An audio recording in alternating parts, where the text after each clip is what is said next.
Assalamualaikum warahmatullahi wabarakatuh. Baik, kita lanjutkan ya. Kali ini saya ingin berbagi terkait dengan bagaimana klasterisasi donatur di atau pelanggan ya di masing-masing lembaga, khususnya di lembaga zakat.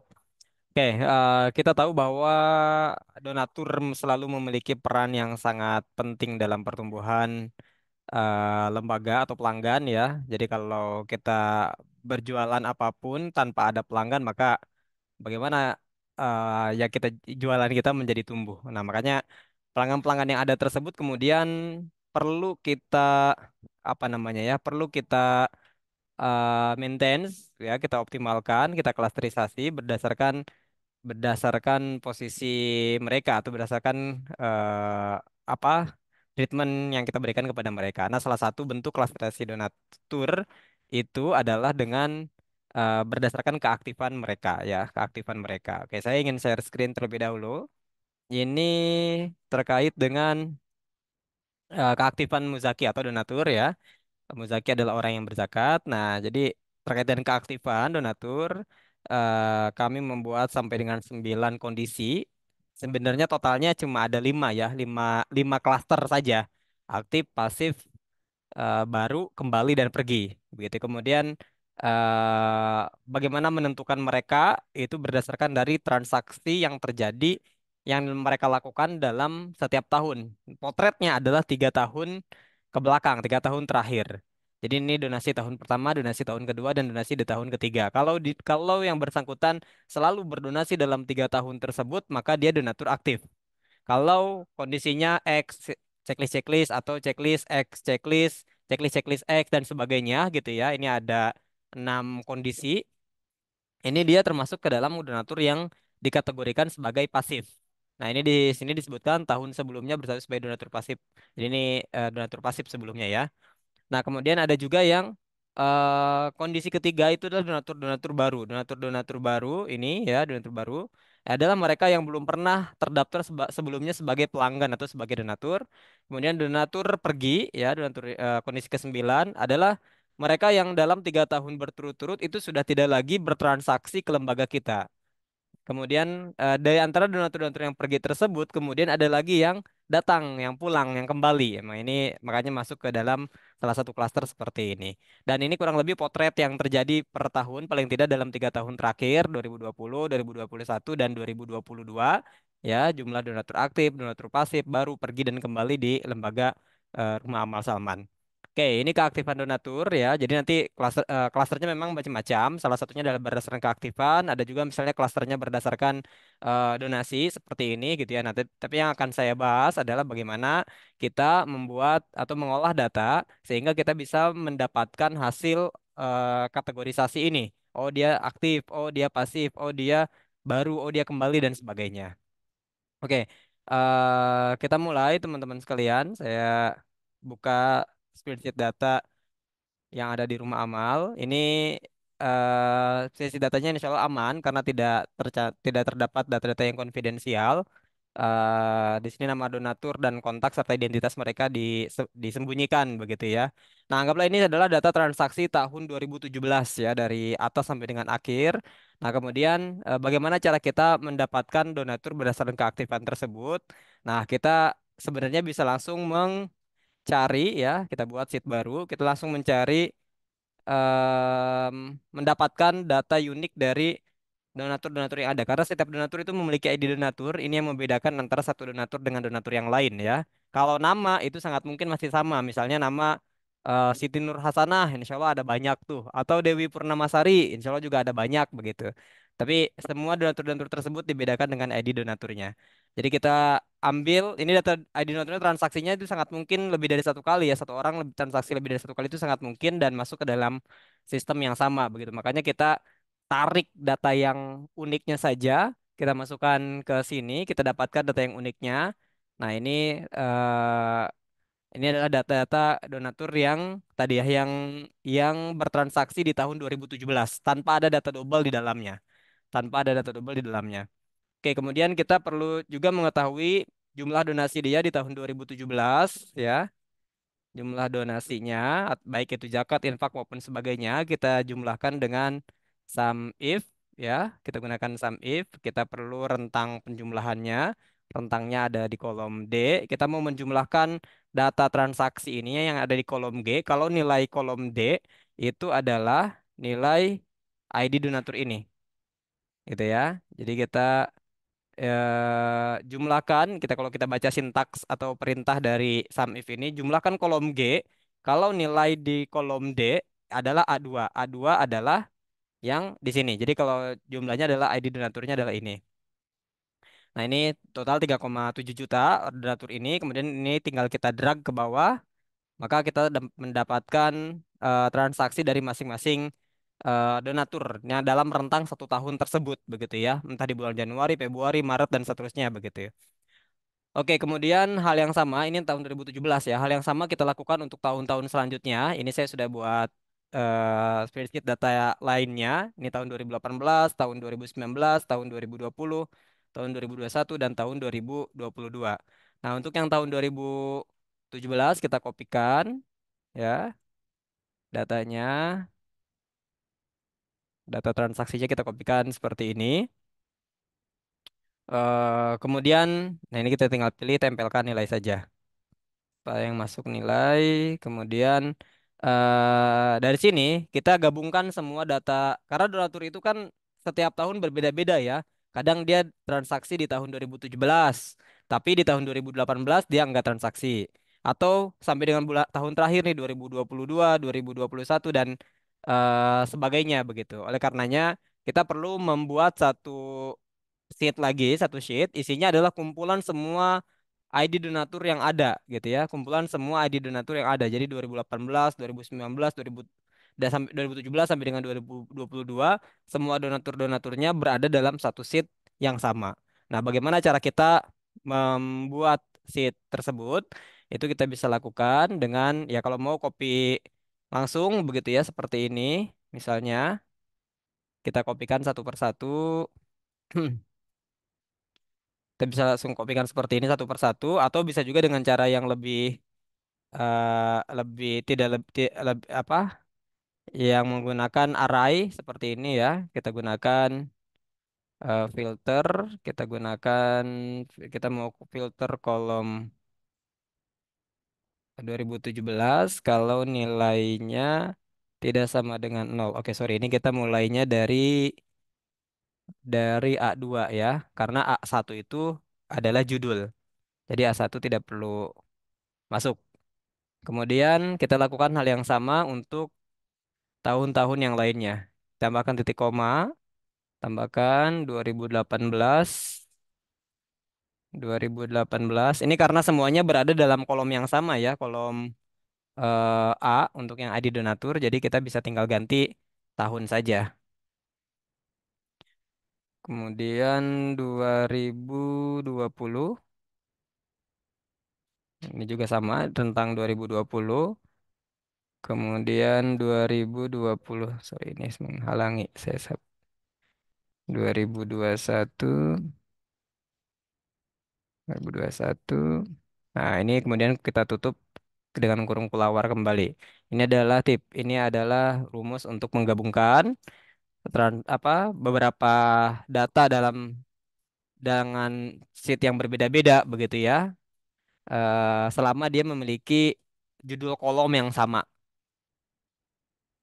Nah, ini data semuanya sudah terkumpul ya, semuanya sudah terkumpul dalam satu baris ini.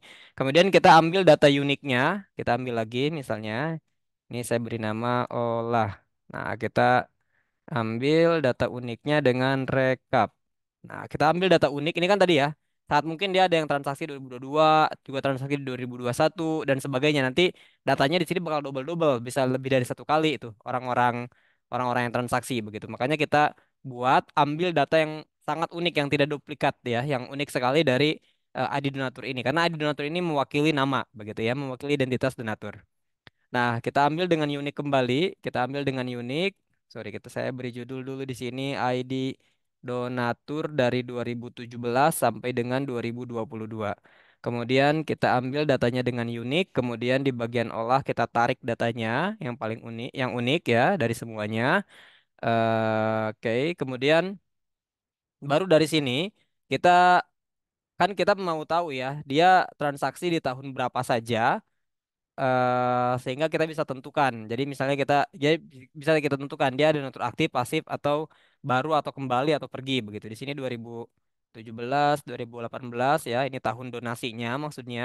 Kita buat tabel seperti ini sampai dengan terakhir 2022. Nah, kemudian dari sini kita coba buat dia ada nggak transaksi di tahun 2017. Bagaimana caranya?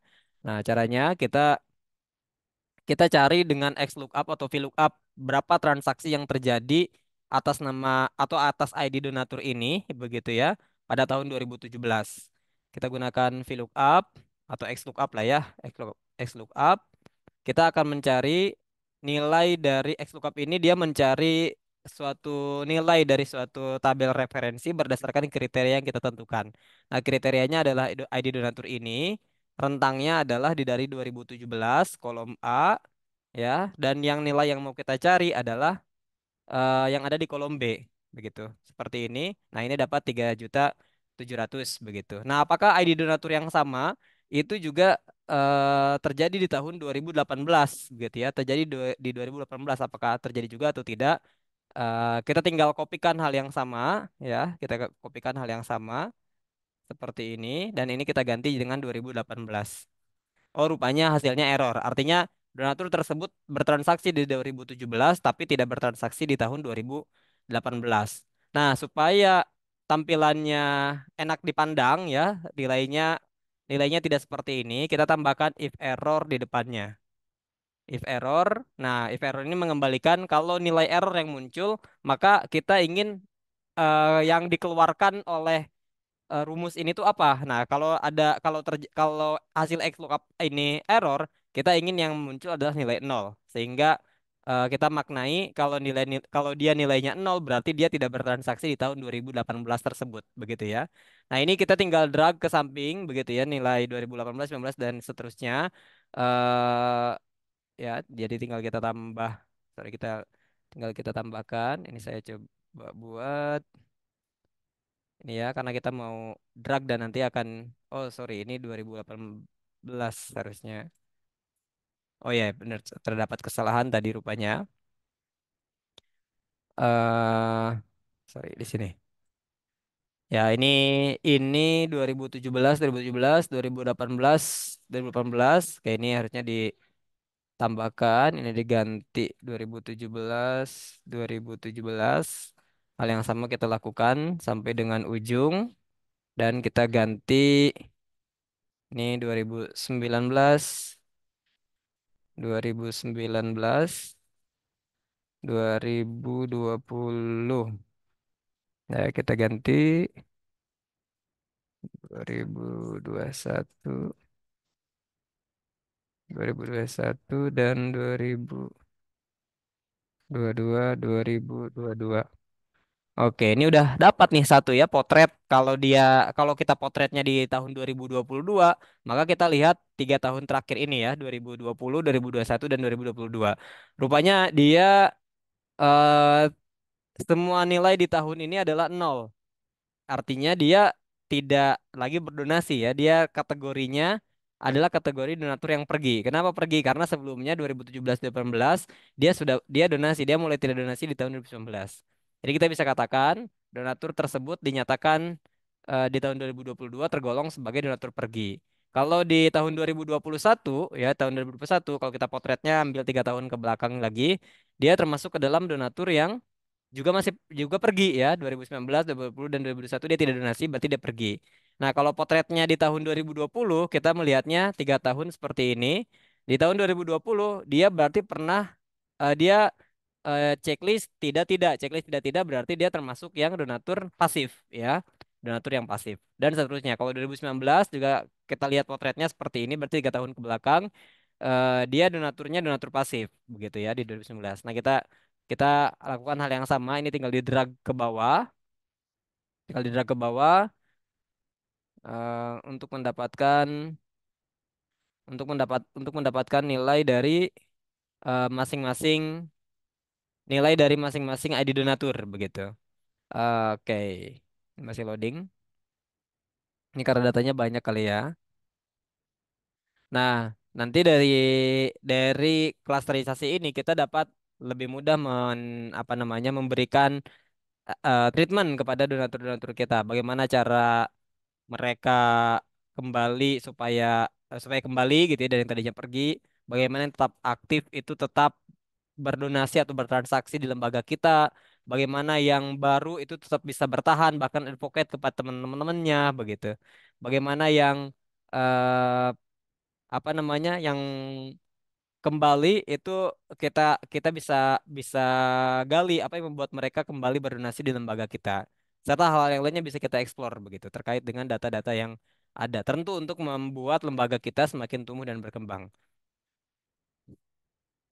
Oke ya, saya mau tunjukkan kembali tadi terkait dengan yang ini ya. Jadi sambil menunggu loading ya. Jadi ini klasifikasi keaktifan Muzaki totalnya hanya ada 5 sebenarnya ya, aktif, pasif, baru, kembali dan pergi, tapi dengan kondisi-kondisi yang berbeda kan. Ini teman-teman bisa juga memberikan acuan berbeda-beda ya, tidak tidak harus 3 tahun. Ya, tidak harus 3 tahun, bisa 2 tahun, bisa 4 tahun, bisa 5 tahun dan sebagainya. Tapi kami memandang 3 tahun nampaknya waktu yang cukup gitu ya untuk seseorang bisa dianggap sebagai aktif atau tidak. Karena muzaki berzakat itu paling tidak kan dilakukan tahunan ya. Meskipun ada orang yang membayarkan zakat bulanan, tapi paling tidak secara minimal setiap tahun dia harusnya berzakat. Kecuali kalau pada saat itu dia mengalami kerugian atau bangkrut begitu. Nah, ini juga jadi pandangan kalau sepertinya dia tidak lagi berzakat atau zakatnya mengalami penurunan, itu bisa kita pantau kenapa nih begitu ya, apakah dia pindah ke lain hati gitu atau lain sebagainya. Oke, ini masih loading ya, masih karena datanya mungkin cukup banyak. Teman-teman sekalian, kita sambil sambil menunggu. Nah, sambil kita kemudian em, kemudian kita berikan hasil di sini ya, tuliskan di sini bagian tentang statusnya. Status akhirnya ya, status akhirnya kita buat beberapa pemisalan.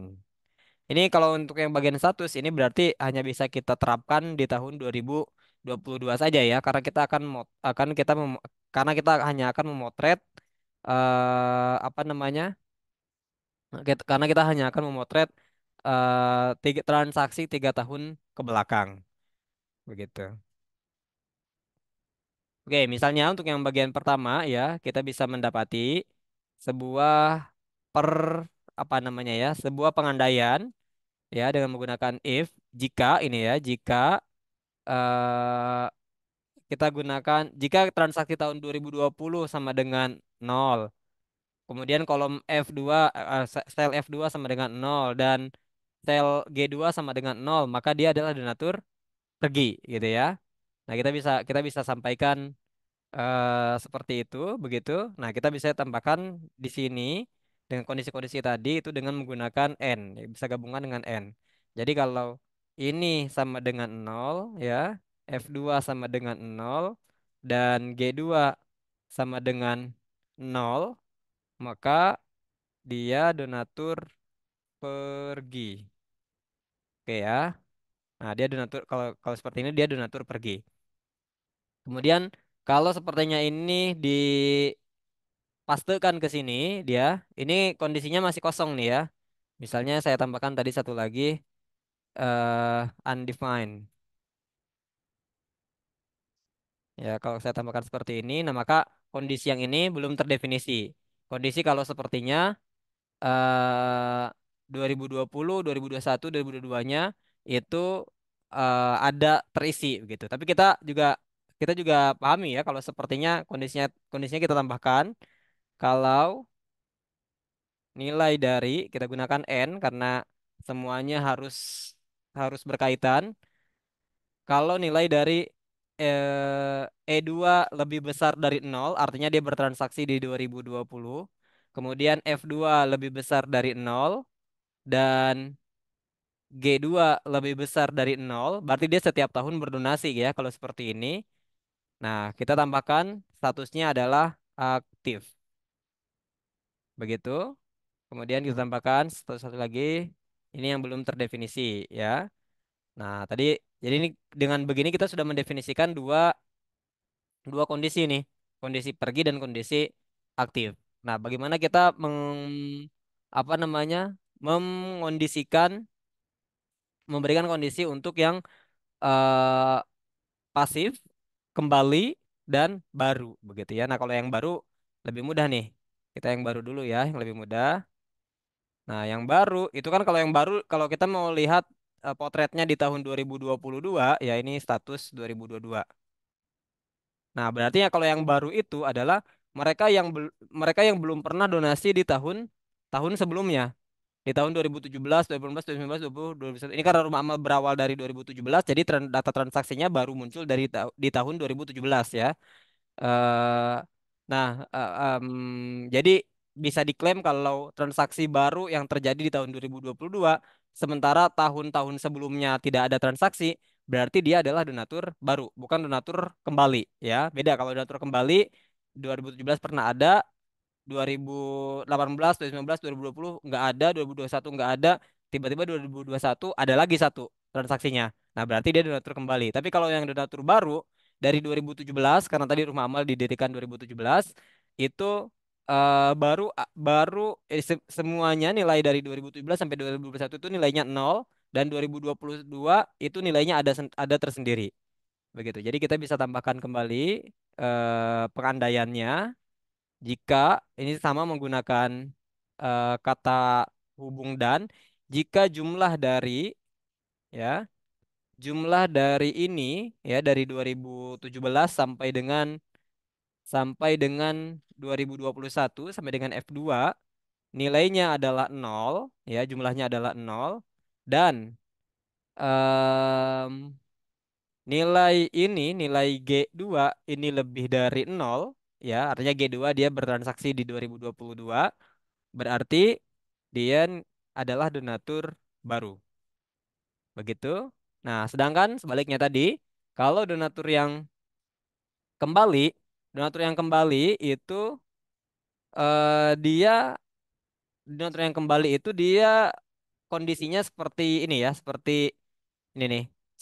Silang-silang checklist. Berarti di tahun 2020, 2021 dia silang-silang. Ya, dia silang-silang 2022 checklist, tetapi dari tahun 2017 sampai dengan tahun 2019 ini boleh jadi dia pernah donasi entah di 2017, di 2018 atau di 2019. Jadi dari 2017 sampai 2019 dia pernah donasi, 2020, 2021 dia nol, dan 2022 dia checklist begitu ada donasi kembali. Nah, kita tambahkan pengandaiannya jika kita gunakan konjungsi N lagi. Jika penjumlahan ya atau jumlah dari transaksi di 2017, 2018 sampai dengan 2019 ini nilainya sama lebih dari nol ya. Kemudian nilai dari E2 sama dengan nol, kemudian F2 sama dengan nol, dan nilai G2 lebih dari nol ya, dia transaksi di 2022, maka kita dapatkan dia sebagai donatur kembali. Oke. Nah, ini seperti ini. Nah, kemudian di luar daripada kondisi ini, baik yang 2020 dia transaksi gitu ya, tapi F dan G-nya enggak, 2021 dan 2022-nya enggak, atau misalnya seperti ini checklist checklist X, atau misalnya checklist XX ya, atau misalnya kondisi-kondisi yang lainnya ini misalnya X checklist X begitu dan sebagainya. Itu semuanya di luar daripada kategori yang empat ada, itu kategorinya sebagai pasif. Jadi kategori terakhir adalah donatur pasif. Enter. Nah, kemudian tinggal kita drag. Nah, maka kita dapatkan donatur-donatur, klasifikasi donatur berdasarkan keaktifannya. Ini ya, total ada 29 ribuan donatur. Ini teridentifikasi pasif, pergi, dan sebagainya. Nah, untuk mendapatkan siapa-siapa sajanya, tentu nanti kita lengkapi ini dengan data dengan menggunakan XLOOKUP atau VLOOKUP, begitu ya, menggunakan data nama lengkapnya, kontaknya, alamatnya, dan sebagainya. Ini karena hanya sebagai contoh, jadi yang ditampilkan hanya ID donaturnya saja. Nah, kemudian kita bisa lakukan filtering ya kalau kita mau menggunakan filtering, kita bisa untuk mengecek siapa saja yang donatur yang pergi, siapa saja yang pasif dan sebagainya begitu. Sorry, ini barunya mana? Baru pasif. Oke, sebentar. Baru ini tidak ada yang kembali.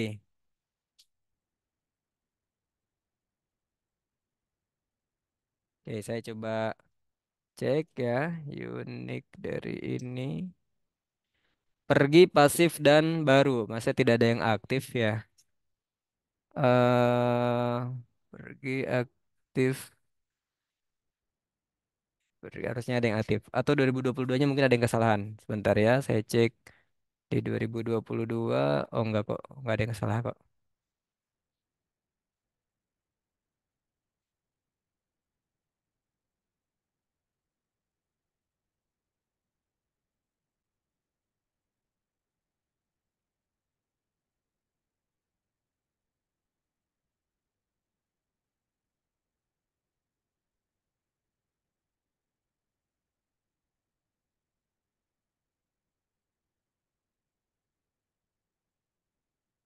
Oke, bentar ya. Saya matikan, saya gunakan filter manual terlebih dahulu. Saya coba filter nilai transaksi. Kalau ini lebih besar dari nol, ini lebih besar dari nol, dan ini lebih besar dari nol. Loh, tidak ada. Ini antara A dan B 2021.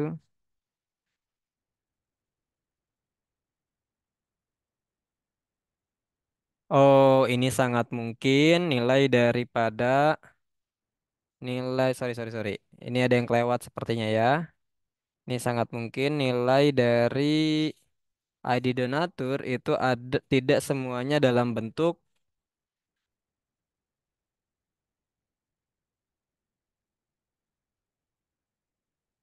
Nah, ini ya, benar. Tahun 2022 nilainya bukan dalam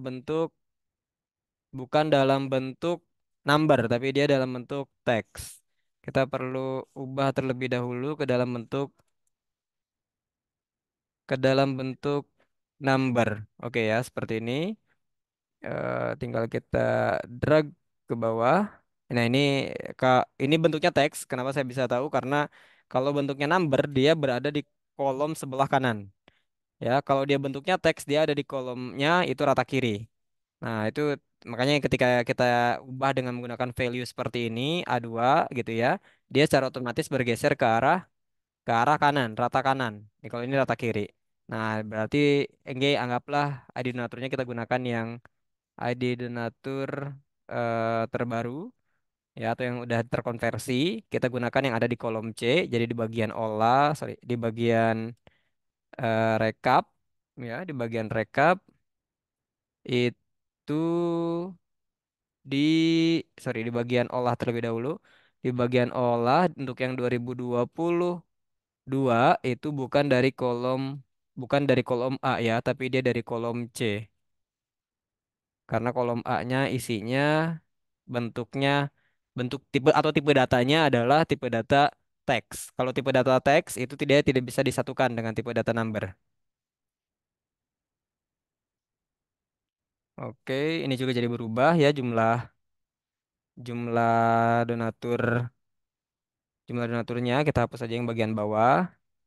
Nah, kemudian di bagian 2022 ininya bukan kita ambil dari A tapi kita ambil dari C. Ya, oke, mohon maaf ini harusnya di bagian awal terkait dengan pemastian kalau tipe data yang kita gunakan itu sama. Jadi meskipun tampilannya sebagai ini ya, meskipun tampilannya adalah tampilan number, tapi dia terbaca sebagai teks karena dia lebih dari 13 digit kalau tidak salah. Lebih dari 13 digit, makanya terbaca sebagai number. Oke, nah di sini baru kita dapatkan ya untuk yang 2022. Kita drag ke atas. Nah, ini lebih beragam. Nah, ini dia baru ada pergi, pasif, aktif, pasif kembali dan baru begitu ya. Kemudian ketika kita ingin melakukan filtrasi atas ini, ya, kita ingin melakukan filtrasi, kita ingin tahu siapa saja donatur-donatur aktif begitu ya. Nah, kita tinggal kosongkan, klik aktif, kemudian oke, maka kita dapatkanlah donatur-donatur aktif. Oh, ini donatur-donatur aktif nih, begitu ya. Tinggal kita cek aja namanya, nanti siapa, alamatnya di mana, donasinya udah sebesar apa dan sebagainya. Begitu seterusnya kalau kita mau cek donatur-donatur yang pasif baru kembali dan sebagainya, itu bisa kita lakukan hal yang sama begitu ya. Pilih semua. Begitu. Oke, itu saja rekan-rekan sekalian ya untuk tutorial mengenai bagaimana mengolah data donatur atau muzaki berdasarkan keaktifan mereka. Semoga bermanfaat. Assalamualaikum warahmatullahi wabarakatuh.